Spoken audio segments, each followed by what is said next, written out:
menghadapi Pilpres, sejumlah ketua umum partai politik memutuskan untuk tidak mendaftarkan diri untuk mengikuti pemilihan calon anggota legislatif di pemilu 2024. Ini adalah bentuk optimisme dan kepercayaan diri para ketua umum partai politik bahwa mereka akan masuk dalam kontestasi Pilpres sebagai calon presiden ataupun calon wakil presiden.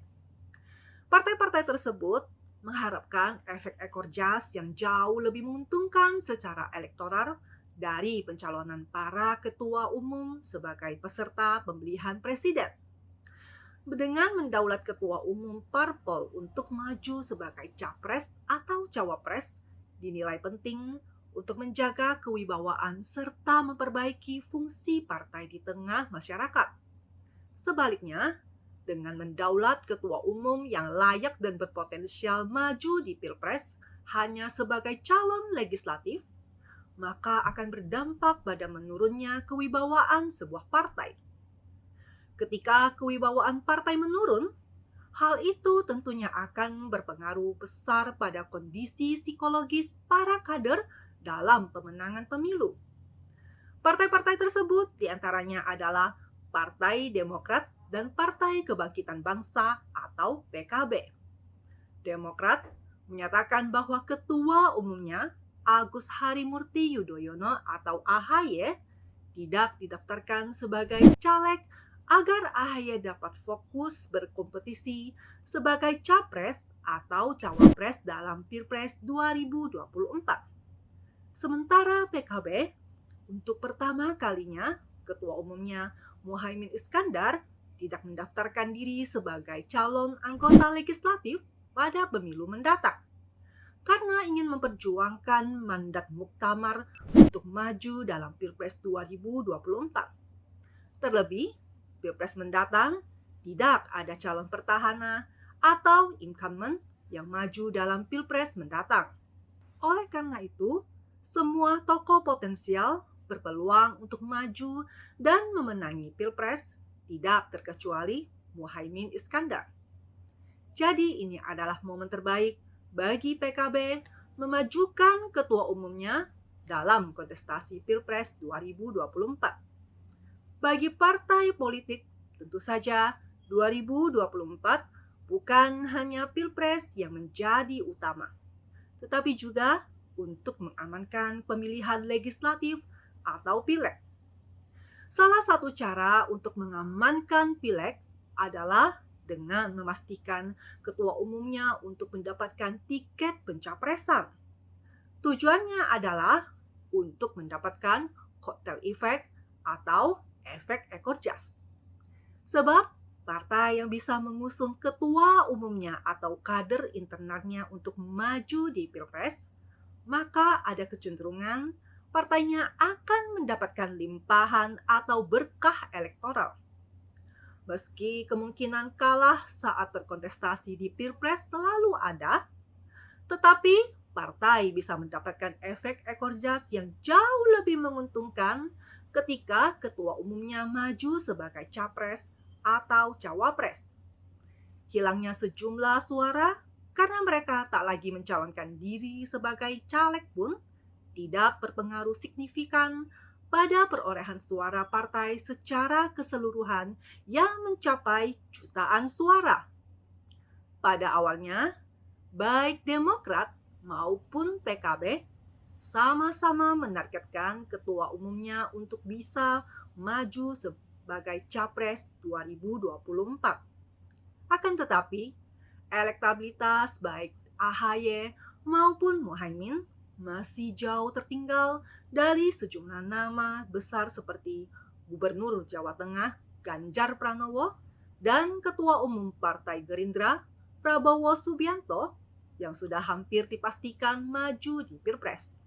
Begitu juga dengan mantan Gubernur DKI Jakarta Anies Baswedan yang telah dideklarasikan sebagai bakal calon presiden dari Koalisi Perubahan untuk Persatuan atau KPP. Setelah sadar target mereka tidak terlampau realistis, maka kemudian target mereka pun diturunkan untuk menjadi cawapres.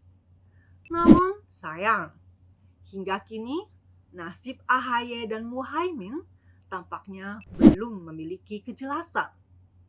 Partai Demokrat sudah tergabung dalam Koalisi Perubahan untuk Persatuan atau KPP bersama dengan Nasdem dan PKS untuk mengusung Anies Baswedan sebagai bakal calon presiden di Pilpres 2024. Demokrat bersikukuh memajukan nama AHY sebagai cawapres untuk mendampingi Anies.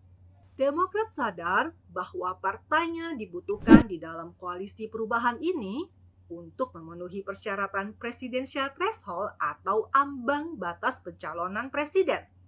Koalisi perubahan tak bisa berjalan tanpa Demokrat. Nasdem hanya punya dua pilihan, yaitu PKS dan Demokrat.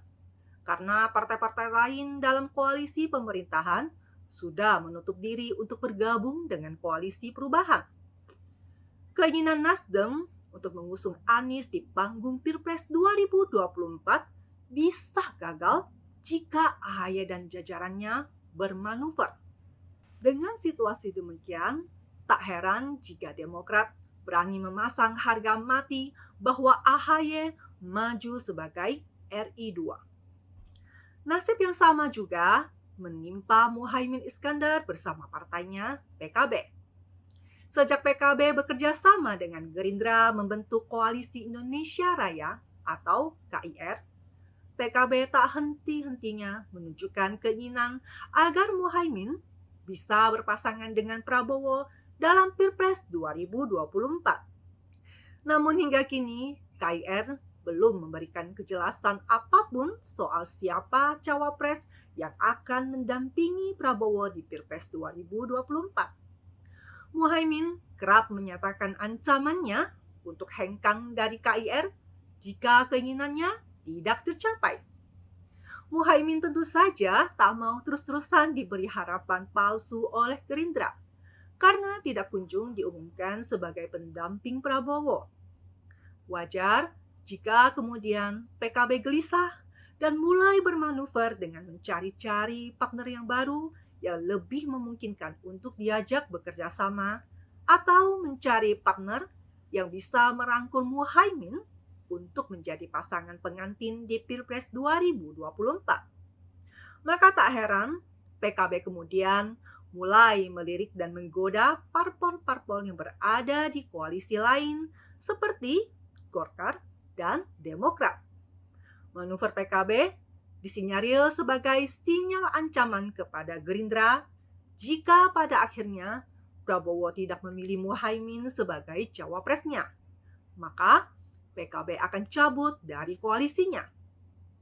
Baik Partai Demokrat maupun PKB sama-sama dibutuhkan oleh teman koalisinya. Namun para ketua umumnya sama-sama tidak diminati teman koalisinya untuk dijadikan cawapres. Menjelang Pilpres 2024, dinamika politik akan terus bergerak. Pergerakan dan manuver jikjak yang dilakukan parpol untuk melakukan lobby-lobby demi mencari kesesuaian, kecocokan, dan kesepakatan dengan tujuan untuk memastikan bahwa partainya bisa maju dan mendapatkan tiket pencapresan di pemilu 2024. Bersama saya Yanti, don't be silent majority. Speak up.